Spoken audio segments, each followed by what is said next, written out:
Hello guys. कैसे हो आप लोग? आई होप आप लोग सब ठीक होंगे। आज हम पढ़ने वाले हैं क्वार्टाइल, डेसाइल एंड परसेंटाइल, चतुर्थक, दशमक और शतमक। ठीक है, ये टॉपिक हमारे लिए बहुत इंपॉर्टेंट हो जाता है क्योंकि इसमें से बहुत ज़्यादा क्वेश्चन पूछ लिए जाते हैं जेएसओ के एग्जाम में भी और बाकी की अदर एग्जाम हैं उनके अंदर। ठीक है, तो हम लोग शुरुआत करते हैं क्वार्टाइल से। इससे पहले हम पढ़ चुके हैं मीन, मीडियन और मोड। मीन में हम तीन चीजें पढ़ चुके हैं। मीन कौन कौन से मीन होते हैं? समांतर माध्य, गुणोत्तर माध्य और हरात्मक माध्य। ऐसे मीडियन पढ़ा और ऐसे ही हमने मोड पढ़ लिया। ठीक है, तो अब शुरुआत करते हैं क्वार्टाइल से, जो है अपना चतुर्थक। ठीक है, थोड़ा इसके बारे में जान लेते हैं। विभाजन मान। विभाजन मान का क्या मतलब होता है? विभाजन मान आंकड़ों को समान भागों में विभाजित करते हैं। ये तीन प्रकार से होते हैं। एक होता है चतुर्थक, ये आंकड़ों को चार बराबर भागों में बांटते हैं। एक होता है दशमक, ये आंकड़ों को 10 बराबर भागों में बांटते हैं। और एक होता है प्रतिशतक, या फिर बोल सकते हैं अपन शतमक, जो आंकड़ों को 100 बराबर भागों में बांटते हैं। ठीक है, तो कैसे होते हैं ये चीजें? देखो, ये कोई मान है ए बी, तो इसका जो मिडिल पॉइंट होगा ना, मिडिल पॉइंट, इसको बोलते हैं हम लोग माध्यिका। जो बीच का मान होता है उसको बोलते हैं माध्यिका। ऐसे अगर ये अपन को तीन भागों मतलब चार भागों में बांटे, एक, दो और ये तीन, Q1, Q2, Q3, कितने भागों में बांट दिया? एक भागों में, दो भागों में, तीन भागों में, चार भागों में, तो ये होते हैं चतुर्थक। ऐसे ही अगर कोई 10 भागों में बांटे, ठीक है, मतलब D1, D2, D9, तो भाग कितने हो जाएंगे? इसमें 10 भाग हो जाएंगे, तो उसको बोलते हैं दशमक। ऐसे 100 भागों में बांट दे तो वो होता है अपना शतमक या फिर प्रतिशतक। ठीक है, अब एक एक चीज देखते हैं, उसका एग्जाम्पल करेंगे, सॉल्व करेंगे यहीं पे, और आप धीरे धीरे चीजें समझ जाओगे कैसे क्या चलता है। ठीक है, सबसे पहले शुरुआत करते हैं चतुर्थक की। तो चतुर्थक आंकड़ों को चार बराबर भागों में विभाजित करते हैं, जैसे मैंने आपको बताया था। ये तीन प्रकार के होते हैं, Q1, Q2, Q3।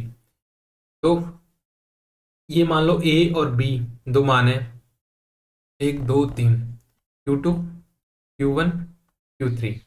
जो 75% भाग होता है शुरू का, 25% जो भाग होता है वो होता है Q1 का, और जो पूरा 50% भाग होता है वो होता है Q2 का, और ये Q3 का भाग होता है, ये होता है 75%। ठीक है, तो हम लोग समझ सकते हैं कि जो Q2 होता है उसको हम माध्यिका के बराबर भी लिख सकते हैं। ठीक है, M बराबर Q2 होता है।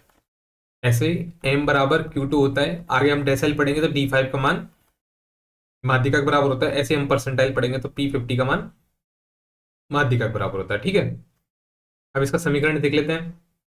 तो इसका समीकरण होता है क्यू के, मतलब के पद, जैसे Q1, Q2, Q3, या फिर हम लोग लिख सकते हैं क्यू आई बराबर L plus I into N by four minus C F upon F into H. ये इसका फॉर्मूला होता है। एक एक चीज समझते हैं। के क्या होता है? कि जो चतुर्थक के लिए वो एक, दो, तीन हो सकती है। ऐसे ही जो हम बात करेंगे दशमक की, तो उसके लिए के का फॉर्मूला सब में सेम होगा। यहाँ n/10 है दशमक के लिए, यहाँ n/10 हो जाएगा, और जो अपना शतमक है उधर n/100 हो जाएगा। ठीक है, फॉर्मूला सेम रहने वाला है, पूरी प्रोसेस सेम रहने वाली है। अगर आप एक समझ जाओगे तो आप बाकी के कर दोगे। ठीक है, तो और एल क्या होता है वो चीजें मैं आपको धीरे धीरे बताता हूँ। एल क्या होता है, एफ क्या होता है, सी एफ क्या होता है, एच क्या होता है, और ये सब चीजें। ठीक है, शुरुआत करते हैं इससे। आपको ऐसा क्वेश्चन दे रखा होगा, ऐसा जो ये क्वेश्चन है, ऐसा क्वेश्चन मिलेगा देने के लिए। क्लास इंटरवल दे रखे होंगे और एफ दे रखा होगा, फ्रीक्वेंसी दे रखी होगी। आपसे पूछेगा देखा Q1 क्या है, Q2 क्या है, Q3 क्या है। तो सबसे पहले हम करेंगे इसकी संचयी बारंबारता निकालेंगे। संचयी बारंबारता कैसे निकालते हैं? पांच को पांच की तरह रख देंगे, इसमें 10 जोड़ देंगे, यहाँ आ जाएगा 15। इसमें 15 जोड़ देंगे, यहाँ आ जाएगा 30। 30 में 20 जोड़ेंगे, यहाँ आ जाएगा 50। तो समेसन ऑफ, मतलब समेसन ऑफ एफ कितना हो गया?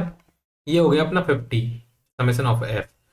जो एन होता है उसको हम समेसन ऑफ एफ बोलते हैं, वो है 50। ठीक है, जैसे फॉर्मूला मैंने बताया था आपको, n/2, n/4 लेते हैं इसमें ना, क्योंकि जो है इसमें दशमक वो निकाल रहे हैं हम चतुर्थक, तो n/4 निकालते हैं। n/4 कितना हो जाएगा? 50/4, चार एकम चार, चार दूनी आठ, 12.5। तो हमको क्या करते हैं, जो n/4 आएगा ना, उससे ठीक बड़ी संचय बारंबारता देखते हैं। मतलब यहाँ पे अगर 15 भी आ जाता है ना, तो 15 को नहीं लेते, 30 लेते हैं। ठीक है, तो ठीक बड़ी संचय बारंबारता कौन सी हो गई? 15 हो गई। ठीक है, ये वाला पूरा जो रो है ना उसको देख लेंगे अपन, बस अपन को इसी से काम होता है। ठीक है, अपन देख लिया कि 12.5 से सबसे बड़ा ये है। ठीक है, तो ये फॉर्मूला लगाते हैं। तो फॉर्मूला क्या था? Q1 के लिए निकाल देते हैं। Q1 के लिए तो था एल। एल कितना हो गया इसमें? 10 से 20 में लोअर लिमिट कितनी होगी? 10 प्लस आयोटा, आयोटा था, अपन Q1 निकाल रहे हैं तो आयोटा 1 हो गया n/4 माइनस CF क्या है, तो CF जो हमारी वो संचय बारंबारता ये ना, उससे ठीक ऊपर की संचय बारंबारता वो होती है CF, ठीक है। तो CF कितनी है 5, ठीक ऊपर वाली, ठीक है। अपॉन में फ्रीक्वेंसी, फ्रीक्वेंसी किसकी, इसकी, ये कितनी फ्रीक्वेंसी, अपन पूरा यही इसी रो को काम में लेंगे पूरी को, बस CF की जगह इससे ऊपर वाली CF ले लेंगे, ठीक है। कितनी हो गई फ्रीक्वेंसी इसकी 10 इंटू एच, इनके बीच में कितना गैप है, तो 10 का गैप है। कैसे गैप है, 0 से 10 में कितना गैप है, 10 का, 10 से 20 में 10 का, 10 का, 10 का, ठीक है। तो ये फॉर्मूला लगाएंगे अपन, जैसे मैंने सॉल्यूशन कर रखा है, ठीक है। जैसे Q1 बराबर n/4, 12.5 आया, चतुर्थक वर्ग कौन सा आ गया, 10 से 20 वाला आ गया, क्योंकि बारंबारता 12.5 इसमें आता है, मतलब 5 के बाद ठीक बड़ा 12.5 से कौन सा हो जाएगा 15 वाला, तो इसको ले लेंगे। सारे मान रख लिए, 12.5 माइनस 5 अपन 10 इंटू 10, तो ये मान आ गया 17.5। अब Q2 कैसे निकालेंगे, Q2 के लिए क्या करेंगे, जो n/4 था उधर के आगे अपन के लगा रखा था या फिर आयोटा लगा दो, तो इसमें क्या आ जाएगा, इसको दो दो रख लेंगे, 2n/4 माइनस CF। जब अपन 2n/4 देखेंगे तो कितना आएगा अपना मान, 12.5 इंटू 2 कितना हो गया 25, तो 25 से ठीक बड़ा वाला देख लेंगे अपन, 25 से ठीक बड़ा वाला ये हो गया। तो अब इस कॉलम को लेके हम सब कुछ करेंगे, ठीक है, इस रो को हम लेके सब कुछ करेंगे। तो 30 हो गया, ये तो यहाँ पर 30 हो गया, ठीक है, ठीक बड़ा वाला वो हो गया 30, और 30 वाला वो हो गया ना, 30 वाला कॉलम ले लेंगे। और मैंने निकाल रखा है, कैसे निकालना है देखो, 25 आता है, तो L बराबर कितना हो गया 20, CF बराबर कितना हो गया इससे ठीक ऊपर वाली 15 हो गया, फ्रीक्वेंसी कितनी दे रखी है इसमें 15, 15 दे रखी ना, और H बराबर 10 है ही है, तो वही चीजें लिख देंगे, n/2 2n/4 माइनस CF बटे F इंटू 10, ठीक है। तो ये फॉर्मूला लगाओगे तो आंसर ये आ जाएगा।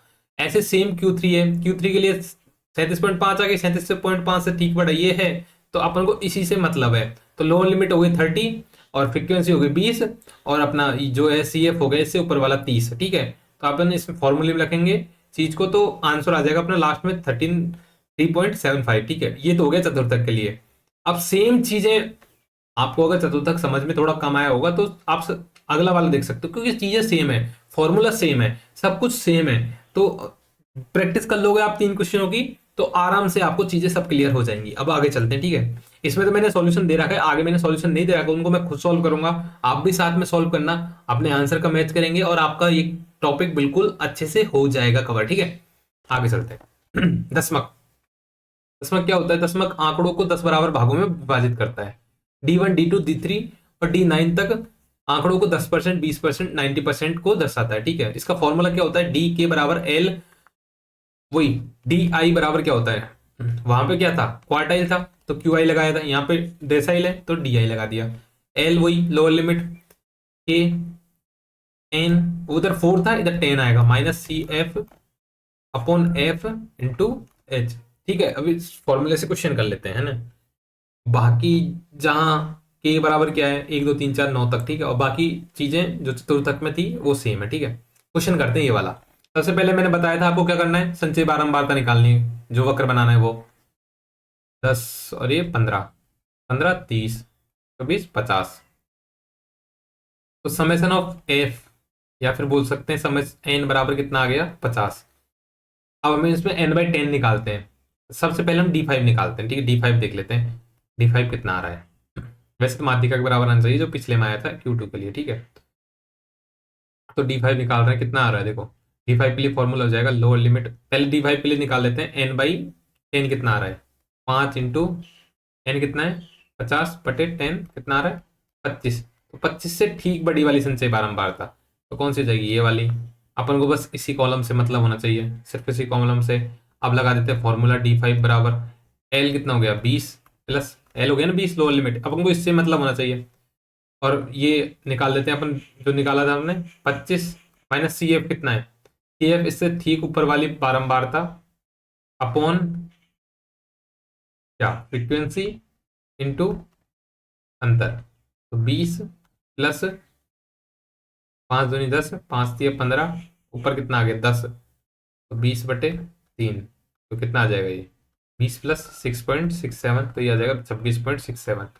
ऐसे आप D1 निकाल सकते हो। D1 में क्या करना है अपन को 1 इंटू टोटल कितना 50/10, तो 5, 5 से ठीक बड़ी कौन सी है 15, ये वाली लेंगे, ठीक बड़ी वाली 15, ठीक है।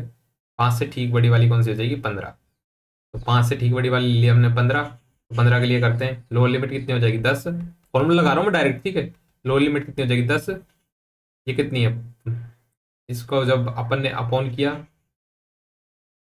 तो आ गया ये अपना कितना 5 आ गया।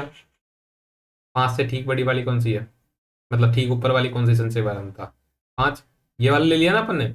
तो क्या फॉर्मूला था n/10 माइनस सी एफ कितना है 5 है, n/10 कितना आया था 5 आया था, ठीक है।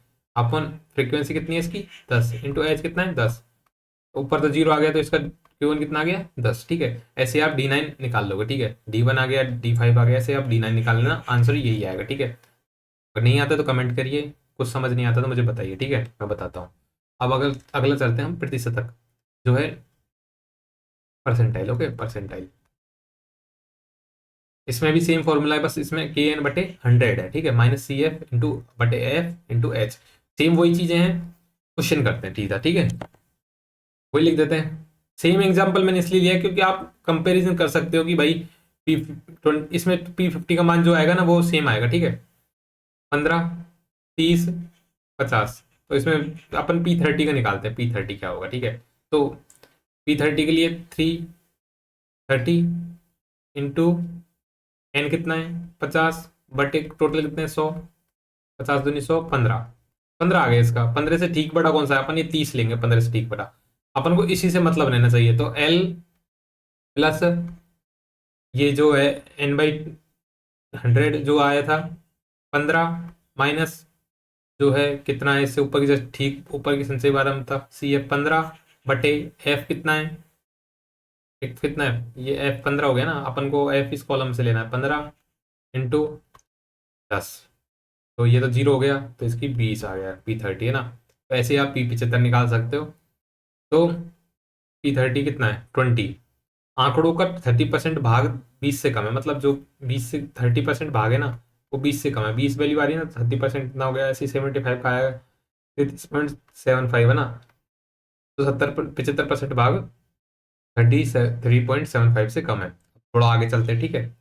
तो सामान्य बिंदु जो इसमें देखते हैं कि सभी विभाजन बिंदु जो होते हैं ना आंकड़ों के वितरण का विभाजन और विश्लेषण करने के लिए उपयोग किए जाते हैं। संबंध क्या होता है इसमें, तो Q2 बराबर D5 बराबर P50, आप लोग देख सकते हो, पीछे चलते हैं तो Q2 का मान 26.67, D5 का मान 26.67, और आप इसमें निकालोगे तो P50 का मान 26.67 ही आएगा, ठीक है। थैंक यू गाइज, और बस यही था इसका क्वार्टाइल डेसाइल का जो भी है, आप इनका प्रैक्टिस करिए, प्रैक्टिस करोगे सेम क्वेश्चन है, बस आप फॉर्मूलों, आप मैं तो ये बोल रहा हूँ आप इसी क्वेश्चन को अगर बार बार रिपीट कर लोगे, बार बार कर लोगे तो आपकी वैसे ही प्रैक्टिस हो जाएगी, ठीक है। ज्यादा कुछ हार्ड है नहीं इसमें, बस आप एक बार दोबारा फॉर्मूला देख सकते हो क्या होता है। जैसे हम क्वार्टाइल के लिए देखते हैं QI बराबर हो गया अपना L प्लस आयोटा, आयोटा मतलब I इंटू एन बाई, इसमें 4 कर देते हैं minus CF upon F into H, ऐसे इसमें जो 4 किया उसको 10 कर देंगे और 10 को 100 कर देंगे, तो वो परसेंटाइल के लिए, ये अपना डेसाइल के लिए, दशमलव के लिए, शतमलव के लिए, ठीक है। थैंक यू गाइज, बस इतना ही था।